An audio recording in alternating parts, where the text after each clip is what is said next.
Anthony, how are you, man? I'm doing good, man. It's been a great conference. It's my first time in ShutterFest. I'll be closer so I can hear you a little bit better. Okay. Yeah, it's my first time in ShutterFest.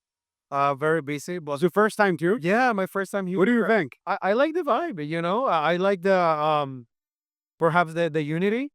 You can tell that it's that is very unite true, you know. So I think that's the part that stood out the most to me. But I enjoyed it very much and very busy. It's been a long day. I appreciate everything you do, man. You've helped me out so many countless times without even. They're always out there helping me and helping everybody. You're always giving out so much, man. I really appreciate that, and I wanted to have you on my show at some point, and it finally worked out in one of what I think is one of my favorite setups. It looks nice though. I was looking in the back and Yeah, this thing looks awesome, and I'm glad that I have you in here. thank you, man. It's an honor for me. I mean, honestly, what you're doing, you're hustling. I mean, getting this show up and running and all the sacrifices, the time invested is very commendable. So, I mean, you're putting the effort, you're putting the hustle. And honestly, I just think that it's just a matter of time that, just it's going to blow up. I like the content. Pretty good. I'm happy to hear that, man. Yeah, man. I mean, it's a treat. So outside of the wonderful fashion that you have, that you surprise me at times wearing these perfectly like picked outfits, as a guy who does take into account his how I look, I respect another guy that puts time into his outfit. What else do people may not know about you? Know? Well, that I don't think much about my outfits, to be quite honest. Oh, look at this modest guy. He's like, it just works. I just put clothes on and I look GQ over here. No, no, no, no, no. Honestly, I mean, I just put some jeans, my boots, t-shirt, a polo, and then that's it. Modest. You have a beautiful family, man. What is a memorable moment you've had with your family lately? I can tell you a couple. I mean, I think I love sports a lot. None of my kids do.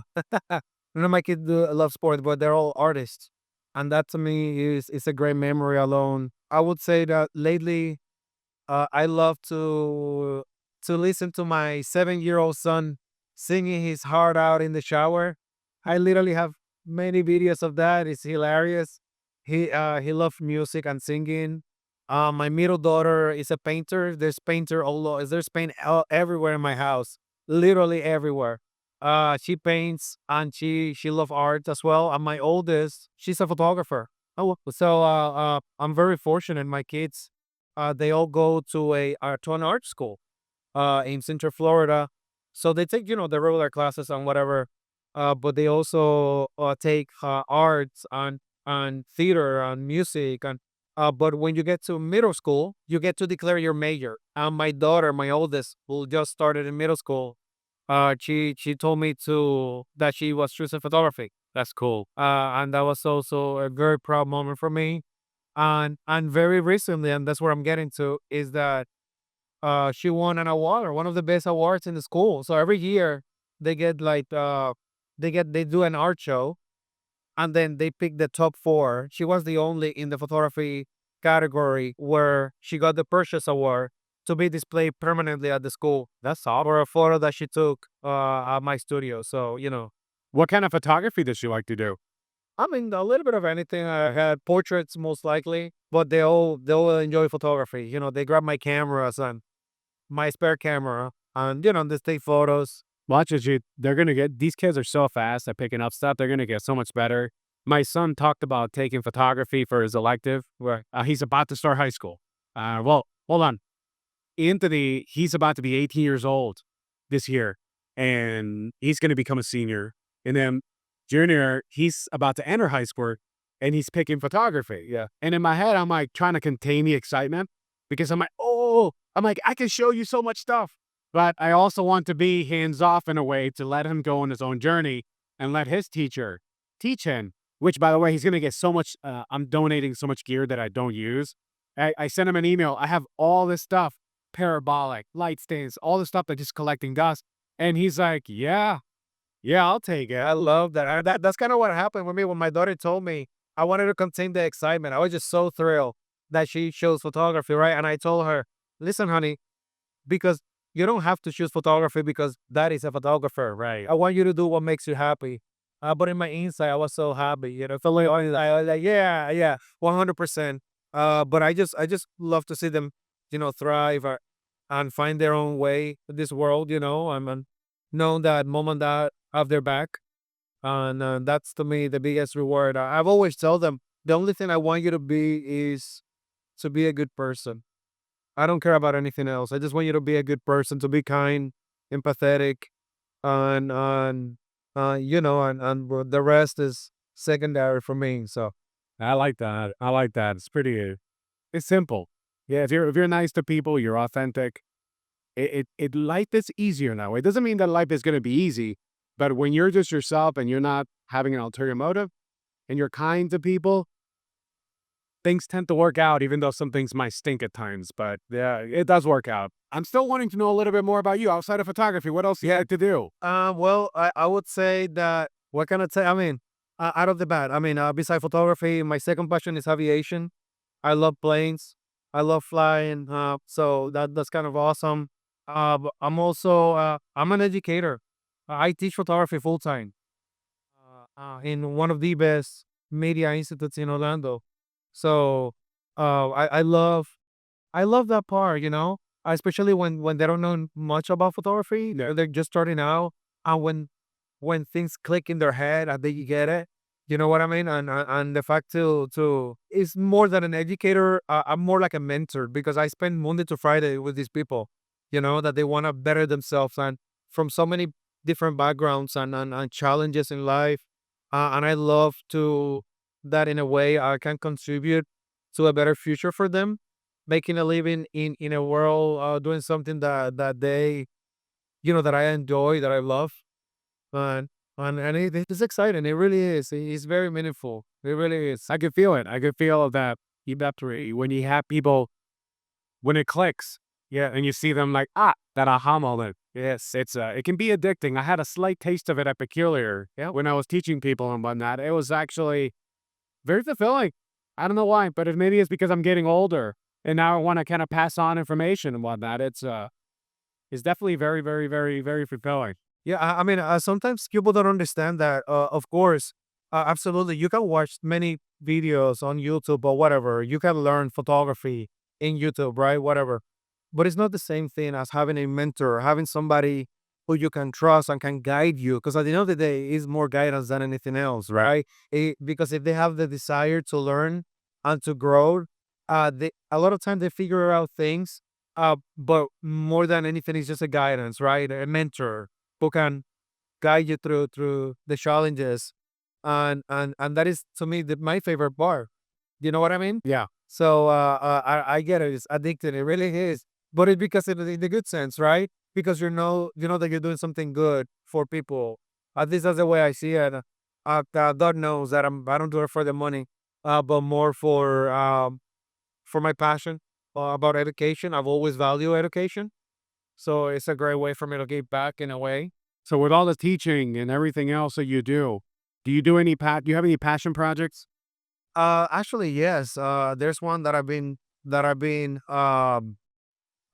working on. It'll be based on mental health. That's a cause to me that is very close to my heart. After I turned my 30s, when I turned 30, I would say I kind of crash and burn, and I feel like I reborn. So I think that especially as a Hispanic, as a man, Hispanic man, that is something that a lot of people don't talk about, and then trying to understand emotions and feelings that you don't know how to name them. Uh, it was a very difficult moment in my life. So therefore, that is being the main, motor for my mental health project that I'm working on. Yes, I'm in the final details, but I like it. I like that. You know what it is? I think we're at an age right now where men are able to talk about the shit that we're sometimes broken, like things that are just because we look a certain way. Our culture tells us you kind of have to toughen it up and just get going with it. And we may not have the tools. It doesn't make an excuse for anything, but it's like the tools are not there to properly communicate what it is that you're going through. You're supposed to just suck it up. And men talking about these things and normalizing things like T-level counts and shit like that. It's normal because it just happens. You get older, things happen. And rather than feeling less of a man, sometimes understand that other men are going through it. People that you may not even realize can make you feel like, shit, I'm not alone. So I really appreciate the fact that you're tackling that project, and I can't wait to see it come to fruition whenever that ends up happening. Yeah, yeah. I'm very busy, so it's been slowly but surely Yeah. coming along. But I mean, you said it perfectly, Giancarlo. I think uh, one of the most important things is especially back in the day, men and women, of course, right? But people didn't know how to canalize that. You know what I mean? And that's where all the factors came to play. Uh, like obviously drugs and alcohol, whatnot. Right. But the fact that now we can talk about it, and we feel comfortable talking about it, I think it makes it, more reachable. Yeah. Like for people to know that it's okay. It's okay to talk. It's okay to reach out for help. I think that's one of the most important things are You know what's crazy? remember. Being vulnerable is fucking strong, man. Because if you're willing to put the ego out the door and just for a split second be okay with the fact that not everything's gonna be perfect there's a certain strength to that. So that's cool, man. Let's go. I didn't know that about you. I think you hinted at once, but that's pretty cool, man. I mean, you just trying to stay positive, and I think this world needs more positive, man. Yeah. Yeah, it could always benefit from it. We'll have our ups and downs. Society will always be that way. But I think being authentic, being honest, and not judging people and things like that, that makes the whole world difference. Thank you. Well, buddy, I'm glad to have you on my show finally. It's not like I'm gonna get rid of you. I see you all the damn time. So I see you at every conference, always helping it, etc. And happy to do so. Yeah, man. All right, my favorite part, man. Find a photographer that's gonna be taking a Polaroid of us, and I just saw Sandra in the group pass us by. They pass us by. Yeah, they passed us by, so I'm gonna stop recording. Anthony, how do people find your work? I do wedding stuff is Aroma, Aroma_weddings, AROMA_weddings. Portrait work, Aroma_photos. Okay, good deal. Check him out. It was pretty cool. He's also not too far from me.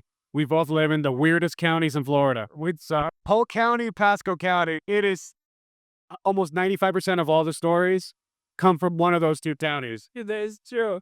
It's true. I don't know. Why is that for? Hey, we somehow have to wear it as a badge of honor. That's right.